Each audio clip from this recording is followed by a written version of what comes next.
बिस्मिल्लाहिर्रहमानिर्रहीम अस्सलामु अलैकुम students, welcome to my channel LHV lady health visitor session 2023-25 में जिन स्टूडेंट्स ने ऑनलाइन अप्लाई किया है, एप्लीकेशन सबमिट करवाई थी, उनको सिम पर डिफरेंट मैसेजेस आ रहे हैं कि आपकी एप्लीकेशन इनवैलिड है या फिर पोर्टल पर डिफरेंट सिचुएशंस का उनको सामना करना पड़ रहा है। तो जिन स्टूडेंट्स ने LHV में अप्लाई किया है और अगर आपको भी इस तरह का कोई मैसेज रिसीव हुआ है या वेब पोर्टल पर आपकी एप्लीकेशन इनवैलिड आई है, तो आपने वीडियो को कंप्लीट वॉच करना है, क्योंकि आपके पास सिर्फ 2 दिन का टाइम है। इसके अंदर अंदर अगर आप लोग ये मसला हल कर लेते हैं तो ठीक है, अदरवाइज़ मेरिट लिस्ट लगने के बाद आपके पास कोई चांस नहीं होगा कि आप किसी तरह से जो है वो दोबारा अपनी एप्लीकेशन को रीसबमिट करवा दें। अब सबसे पहले देख लेते हैं जो प्रॉब्लम्स स्टूडेंट्स को हाईलाइट हुई हैं, वो ये है कि किसी को इस तरह का मसला आया कि आपकी जी प्रोफाइल इमेज जो है वो इनवैलिड है, किसी का डोमिसाइल इनवैलिड आ गया है, किसी की फ़िटनेस सर्टिफिकेट का इशू आया है। इस तरह से डिफरेंट इश्यूज़ जो हैं वो स्टूडेंट को वेब पोर्टल पर दिखाए गए हैं और उनको बताया गया है कि आपकी एप्लीकेशन इनवैलिड होने का रीज़न क्या है।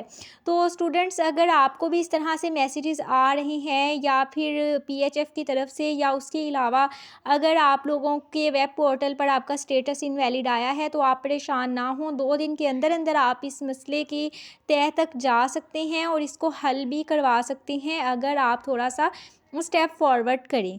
तो आपको पहले मैं स्टूडेंट स्क्रीन पर दिखाती हूँ कि किस तरह के मैसेज, अगर आपको इस तरह से मैसेज रिसीव हुआ है तो आपने क्या करना है, जो डिफरेंट कंडीशंस हैं। सबसे पहले कुछ स्टूडेंट्स को जी आपको सबसे पहले मैसेज आएगा सिम पेड के, dear candidate your application for LHV is invalid, please visit portal the earliest as last day for of grievance is 8 December 2023। तो यहाँ पे वो स्टूडेंट्स आपको कह रही हैं कि 8 दिसंबर से पहले पहले आप जो है वो अपनी एप्लीकेशन वेब पोर्टल पर जाएं। अब यहाँ भी उन्होंने आपको मैसेज में सिर्फ ये बताया कि आपकी एप्लीकेशन इनवैलिड हुई है, लेकिन उन्होंने ये तो नहीं बताया ना कि आपका डोमिसाइल यहाँ पे रिजेक्ट हुआ है या फिर आपका फिटनेस सर्टिफिकेट का इशू आया है, वो उन्होंने नहीं बताया। जब आप अपने वेब पोर्टल पर जाएंगे, उन्होंने सिर्फ आपको हिंट दिया है कि जी आपकी एप्लीकेशन इनवैलिड हुई है। उसके बाद जब आप वेब पोर्टल पर जाते हैं तो आपको वहाँ पर वो आपकी इनवैलिड का जो इशू है वो बता देता है कि आपकी इमेज का मसला है, डोमिसाइल इमेज का मसला है, आपकी प्रोफाइल पिक्चर का इशू है, आपके फिटनेस सर्टिफिकेट का इशू है, या आपके मैट्रिक के FSC के जो मार्क्स थे आपने वो वहाँ पे गलत लिखी हैं, लेकिन आपके जो सर्टिफिकेट था, आपका मैट्रिक का जो रिज़ल्ट कार्ड था उस पर डिफरेंट है। यानी कि जो भी आपका मसला हुआ है, जिस वजह से भी आपकी एप्लीकेशन इनवैलिड हुई है, उन्होंने वेब पोर्टल पर आपको ये दिखा देना है कि किस वजह से इशू बना है। अब स्टूडेंट्स, उन्होंने एक नोटिफिकेशन दिया है स्टूडेंट्स को कि अगर आपकी दरख्वास्त किसी वजह से मुस्तरद हो गई है तो बराए मेहरबानी अपनी दरख्वास्त में तस्दीक के लिए करीबी इदारे का इंतखाब करें। आपका मुंतखब वो जो आपने इदारा यानी कि सिलेक्ट किया है, वो एक दिन में मखसूस तादाद में 50 दरख्वास्तें तस्दीक करने का मिजाज है। यानी कि यहाँ पे स्टूडेंट्स वो ये कह रहे हैं कि मेरिट लिस्ट जो है आपकी 8 दिसंबर के बाद लग जानी है। जैसा कि मैंने आपको बताया था कि 10 दिसंबर इसकी एक्सपेक्टेड डेट है, तो इससे पहले आप लोग 8 दिसंबर से पहले पहले जिन इदारों में आपने अप्लाई किया था, आपको उन इदारों के नाम याद होंगे। आप लोगों ने करना ये कि उस इदारे में जाना है अपने सारे डॉक्यूमेंट्स लेकर और उनको आपने वेब पोर्टल पे जो आपका स्क्रीनशॉट है या आपने उनको ओपन करके दिखा देना है कि जी हमारी इस वजह से हमारी जो एप्लीकेशन है इनवैलिड हुई है, वो वहाँ पे इसको सॉर्ट आउट कर रही हैं, जो कि आपको उन्होंने बताया है।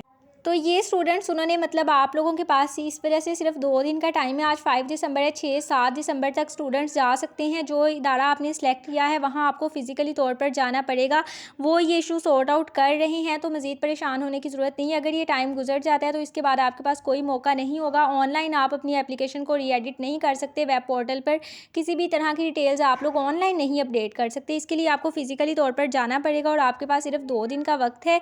तो इसलिए आप अपना टाइम वेस्ट करने की बजाय मेरिट लिस्ट जब लग गई उसके बाद कुछ भी नहीं हो सकता। फिर जिन स्टूडेंट्स की सिलेक्शन हो जाएगी उसके बाद कोई आपका इशू सॉर्ट आउट नहीं करेगा। तो अगर आपका फर्दर कोई सवाल है तो आप कमेंट सेक्शन में पूछ सकते हैं, इंशाल्लाह मैं आपको ज़रूर जवाब दूंगी। मिलते हैं अगली वीडियो में, अपना बहुत सारा ख्याल रखिएगा। जज़ाकल्लाह, अल्लाह हाफिज़।